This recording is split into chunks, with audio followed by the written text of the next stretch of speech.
শাখা পলা মানেই তোমায় সাজাবো যতনে, আর তোমায় সাজাবো যতনে মানে নতুন নতুন ডিজাইনের শাখা পলার কালেকশন। আর কিছুদিনের অপেক্ষা, 16 জুলাই শুভ উদ্বোধন হতে চলেছে তোমায় সাজাবো যতনের কাঁচরাপাড়া আউটলেটে। আর নতুন স্টোর মানে নতুন চমক তো রাখতেই হবে, তাই তোমায় সাজাবো যতনের তরফ থেকে আমি পাপিয়া আজকে লঞ্চিং করছি বেসলেস শাখা পলার একটা অনবদ্য ডিজাইন।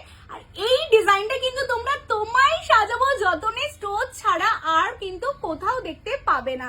তো ডিজাইনটা তোমাদের 1 বাই 1 দেখিয়ে দিই। ভীষণ সুন্দর শাখাটা, যেটা প্লেন পাতের উপর তোমাদের জন্য রেডি করা বেসলেট শাখা, তার সাথে মুখে কিন্তু এত সুন্দর একটা ফ্লাওয়ার ডিজাইন করা রয়েছে। এটা বেস মেটেরিয়ালস কপারের উপর 24 ক্যারেট সোনার জল করা। পলাটাও দেখতে কিন্তু ভীষণ সুন্দর তোমাদের জন্য যাচ্ছে। আর সবচেয়ে যেটা চমক থাকছে, তোমরা এটা চাইলে সিঙ্গেল করেও নিতে পারো, পেয়ার করেও নিতে পারো। তো ভালো লাগলে স্ক্রিনশট নাও, এক্ষুনি হোয়াটসঅ্যাপ করো দেওয়া হোয়াটসঅ্যাপ নম্বরে। সব লোকেশন কলকাতা কেষ্টপুর, রবীন্দ্রপল্লী অ্যান্ড কাঁচরাপাড়া গান্ধী মোড়। যাদের ভালো লাগবে ভিডিওটা লাইক কমেন্ট শেয়ার করো।